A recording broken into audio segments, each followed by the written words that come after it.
Dr. Mandy Kirk from Move to Success Physical Therapy, and I'm going to show you guys how to do a muscle energy technique to correct pelvic rotation. So your pelvis is your hips here, and you can sometimes be rotated, one side rotated forward or backwards, or higher. So the rotation is something that we can fix pretty easily with this muscle energy technique, which is using your own muscles to help to pull the bones kind of back into the position that they should be. So I like to check this with a lot of my patients because I feel that the pelvis is the core of the body and the center of the body. So if your pelvis is off, you often have back pain, hip pain, you can even have knee pain. So this is something that I check with almost everyone. So I'm going to have my patient here bridge her butt up and then back down. So that just resets the hips. And then I'm going to bring her legs out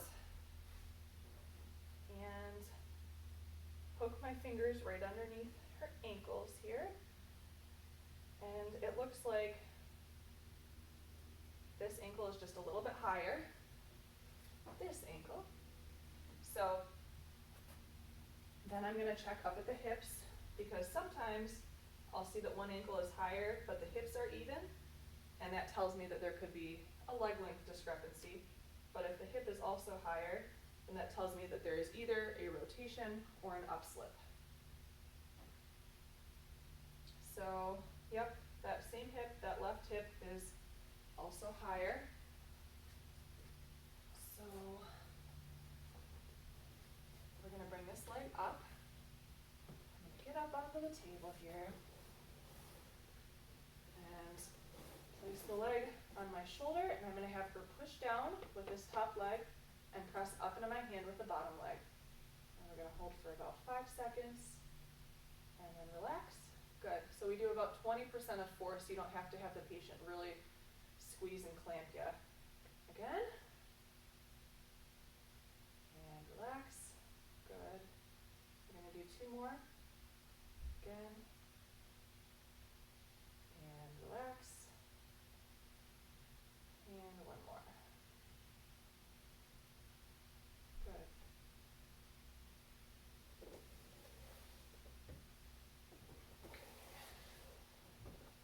Go ahead and bend your knee back up, and then bring your butt up again and back down.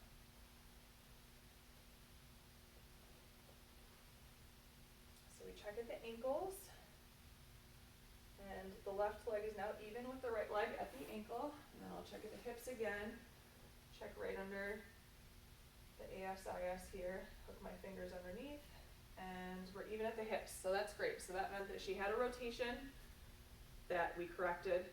So I always correct for the leg that's higher, so whichever the higher leg is, that's the one that we bring up and I put on my shoulder.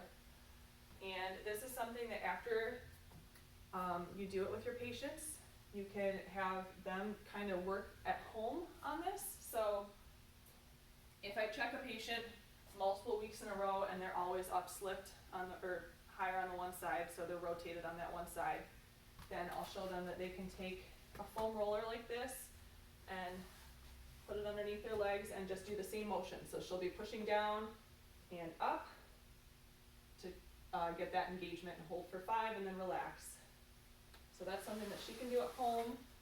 And then after correcting for the rotation, I'll tell patients that I want them to do things like bridges and planks, things that engage both of their legs together to tighten up that muscle group. Because we don't want the muscles to go back to the position that they were before, so that she goes back into that rotation. So that's our video. Like and follow and subscribe, and if you have any questions, feel free to make comments. Thank you.